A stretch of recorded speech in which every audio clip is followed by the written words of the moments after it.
Paz do Senhor a todos, estamos aí com mais um vídeo da Escola Bíblica Dominical, que é o Evangelista Juninho do Espírito Santo, e estamos gravando o vídeo pela sexta vez, a tentativa de gravar esse vídeo. Por que eu falo isso? Porque as coisas de Deus, elas são mais difíceis, às vezes, para acontecer, para você ver como que é uma luta, né? Se fosse um outro vídeo qualquer, eu acho que teria sido postado, mas eu creio em nome de Jesus, que esse vídeo, ele tem direção certa em corações, em vidas, que serão tocadas pelo Espírito Santo. A lição, escrita pelo presbítero Carlos Alexandre, lá do Rio de Janeiro, manda um abraço para os adolescentes de lá, os adolescentes de Minas, que ele me falou também que estariam se inscrevendo no canal. Deus abençoe em nome de Jesus. Lembrando que a lição jovens vai estar o link, lição de adultos com o evangelista Márcio Mainardi também vai estar o link. Assista, curta, divulgue o nosso canal Juninho Espírito Santo Dependentes de Cristo. Aqui fala do contínuo avivamento para a Igreja de Cristo. Contínuo avivamento. E diz aqui em Provérbios 4,18: mas a vereda dos justos é como a luz da aurora, que vai brilhando mais e mais até ser dia perfeito. Então aquele que é justo, aquele que busca a presença do Senhor, ele vai brilhar cada dia mais. Sintetizando a lição, ele fala da Reforma Protestante, um movimento originado por Martinho Lutero. E após a reforma de Martinho Lutero, outros continuaram essa reforma. É citado aqui na lição Gilbert Voets, esse autor célebre de expressão latina. Ele fala aqui da a igreja é reformada e está sempre se reformando. Ele demonstra aqui que os pentecostais continuaram o processo da reforma da igreja. A igreja, ela tem sido mudada e moldada pelo Espírito Santo. Na introdução, o fato de ter sido gloriosa e vitoriosa ao longo dos séculos, a história da igreja não ficou isenta de equívocos e de contradições. Aqui fala sobre isso, mas fala também que nesses momentos, nesses períodos difíceis, se apegamos no Salmo 119 e versículo de número 105, onde diz assim: uma igreja parecida com Jesus. Aqui, ou melhor, no Salmo 119, no versículo 105, fala assim: lâmpada para os meus pés é a tua palavra e luz para o meu caminho. A palavra de Deus, ela sempre vai estar iluminando.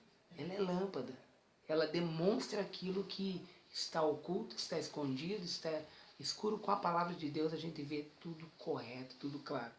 Aí fala assim: uma igreja parecida com Jesus, inconformada com o mundo e vivendo uma contínua renovação espiritual.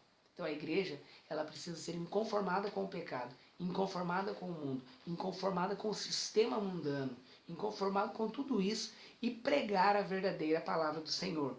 Diz o texto aqui em Romanos 12, versículo 2: e não vos conformeis com este mundo, mas transformai-vos pela renovação do vosso entendimento, para que experimentais qual seja a boa, agradável, perfeita vontade de Deus. Então nós temos que ver o que é perfeita vontade de Deus para a nossa vida.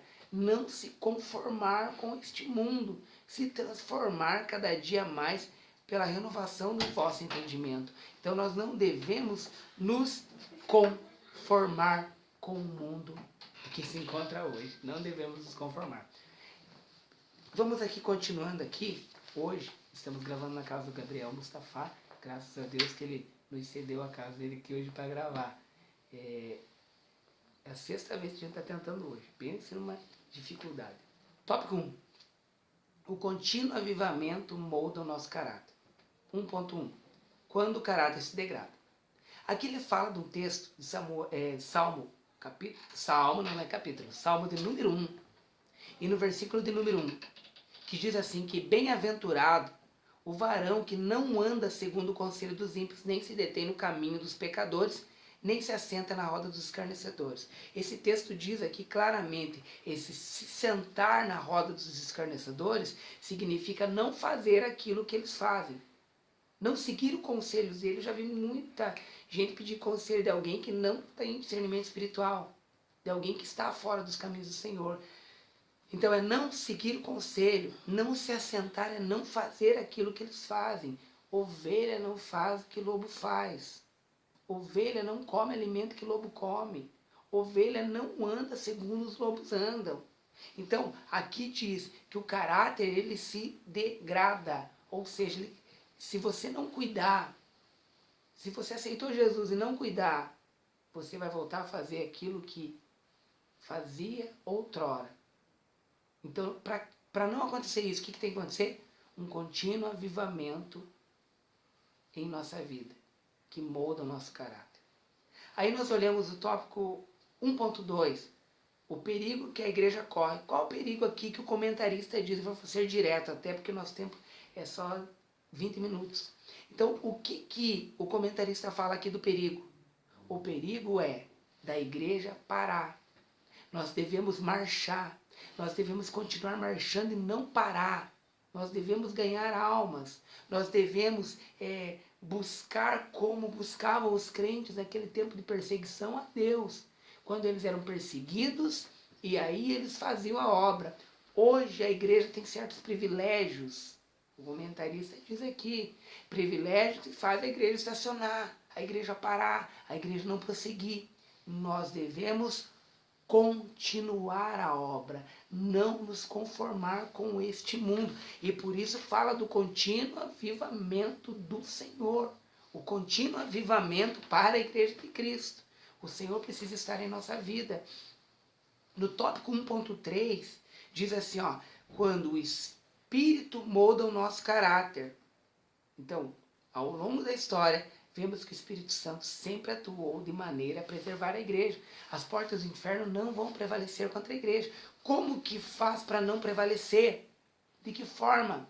Que nós devemos estar deixando o Espírito Santo moldar o nosso caráter. Aí nós, como igreja, não conformado com este mundo, nós vamos fazer a obra que o Senhor tem nos chamado. Aí tem uma pergunta aqui.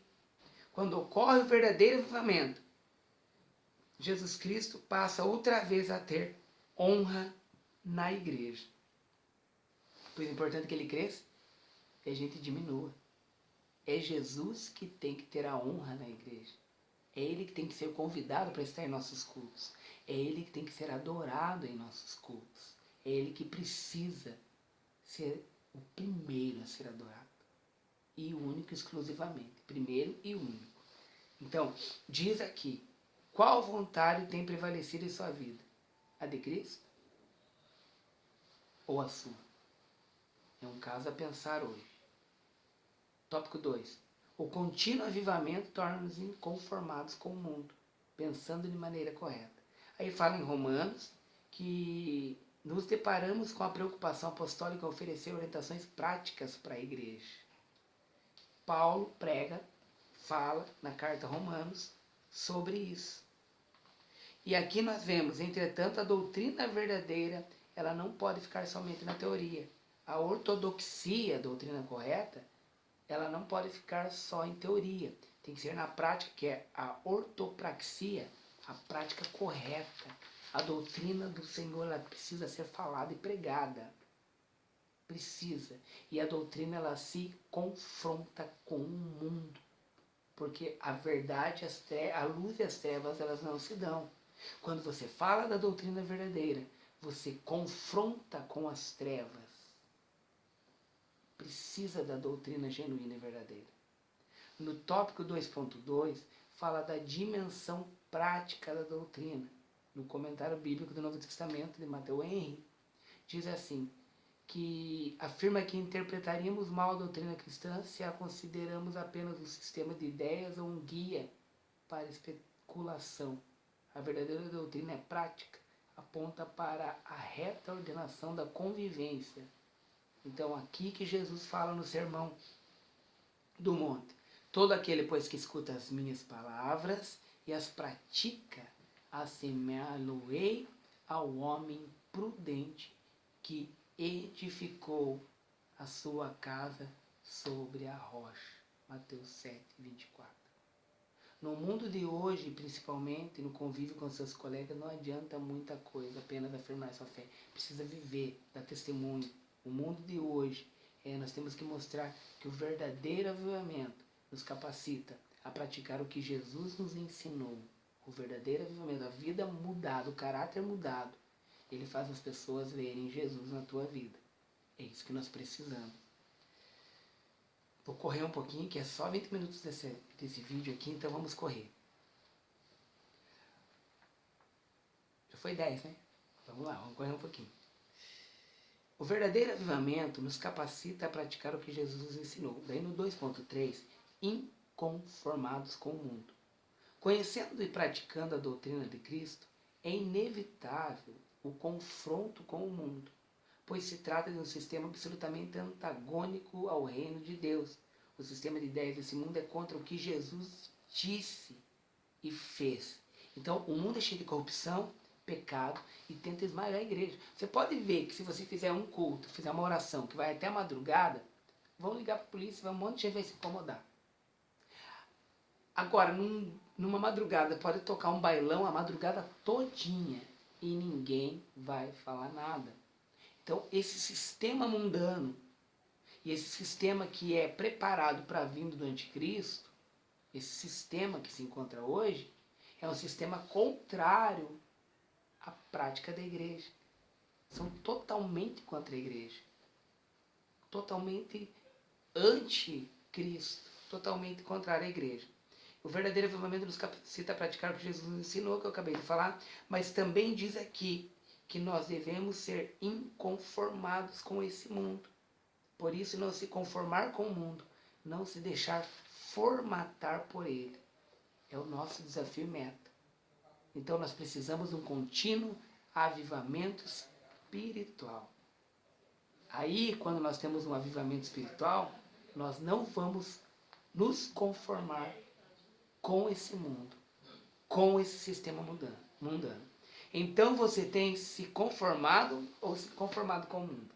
É a pergunta que é feita aqui. Está o Matheus Felipe, está o Gustavo, está o Gabriel Mustafa, está a família dele lá, nós fechamos aqui na sala hoje.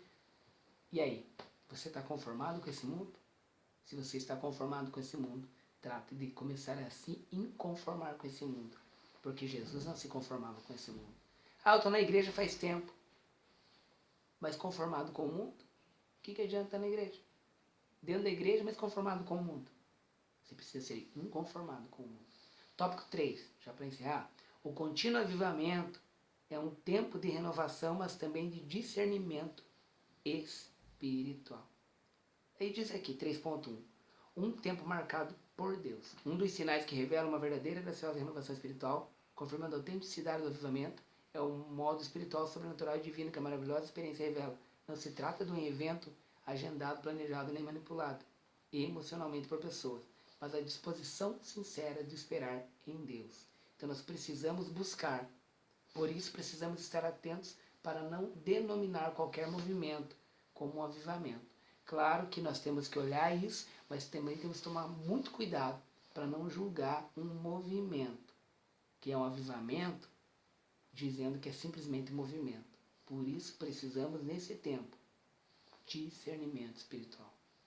Aí o 3.2, um tempo de discernimento espiritual. O avivamento não é meramente místico, acima de tudo espiritual. O avivamento espiritual acontece sinais, maravilhas, cura, libertação, transformação, vidas mudadas, moldadas, caráter transformado. É isso que ocorre num verdadeiro avivamento. Quando surgiram os cristãos lá em Antioquia, que foram pela primeira vez chamados de cristãos, eles foram chamados de cristãos e todo mundo via a diferença desses homens de Deus. É aí que nós vemos o discernimento. O problema é que tem muita gente que é cristão e não tem discernimento espiritual mais. Se afastaram da presença do Senhor. Estejamos, pois, em alerta. O autor continua sua reflexão perguntando: o que quer dizer com dentes de ouro, cair no espírito, unção do riso, movimentos que tendem a colocar preço nas bênçãos do Senhor, com a famigerada teologia da prosperidade, da confissão positiva, do triunfalismo, da maldição hereditária, da regressão psicológica. Ele cita vários aqui, dizendo assim: portanto, discernindo o tempo que as coisas que venhamos desejar, viver uma autêntica renovação espiritual. Deus quer isso para você e deseja esse aperfeiçoamento até que chegue o dia perfeito. Até eu tenho um vídeo meu que fala sobre esses modismos. Eu esqueci o nome você não tá no meu canal aí? Pra ver? Um dos vídeos aí que eu falo até no final, qualquer coisa. Um dos vídeos que fala sobre isso daí. Mas aqui, ó. Teologia da prosperidade. Tem que ser próspero financeiramente. Não existe isso.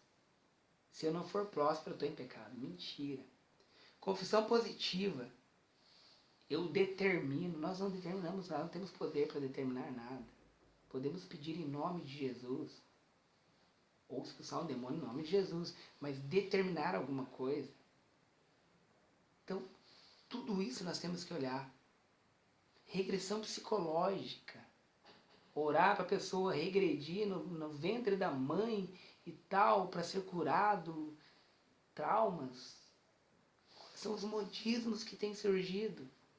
Infelizmente. E tantos outros modismos aí. Modismos não. Absurdos. Não precisa disso. O sangue de Jesus tem poder para purificar. O nome de Jesus liberta, cura, transforma. Até eu vou colocar, depois é para colocar o link, né? O link desse vídeo que eu tenho que fala de alguns modismos também, que eu acho que inclui, porque está quase acabando o tempo ali, inclui nessa explicação. Eu vou deixar, vou pedir pro Gabriel, ele que tá colocando para mim os vídeos, tá na casa dele até aqui, vai estar um link ali do vídeo, o nome do vídeo para você dar uma olhadinha no que eu falo também. Vou aproveitar e pedir também 2 links, Gabriel. Um do Espiritismo, a farsa, esse me xingam bastante, brigam comigo. Eu tenho até liberado esse xingo lá para vocês observarem também. Mas é isso. Eu já vou encerrando aqui. Graças a Deus nós chegamos no final desse vídeo. Para a glória de Deus. Foram várias aulas diferentes aqui. Mas Deus seja honrado, glorificado, exaltado. Eu sei que esse vídeo é para mudar vidas. Só pode. Porque Deus, ele tem todo o poder no céu e na terra. Ele permite coisas. Isso é permissão. Se ele não quisesse, ele não permitir, pronto. Já estava gravado, já estava postado e acabou. Mas ele permite. Porque Deus é Deus, Deus sabe o porquê. Mas em nome de Jesus, vai ser postado daqui a pouco. Assista, curta. Veja o link dos 2 vídeos, do Espiritismo e o vídeo de cristãos, eu não lembro o nome do vídeo mesmo, fugiu da memória agora. Mas assista esses 2 vídeos também, vai ser legal. Deus abençoe a tua vida, em nome de Jesus, a paz do Senhor.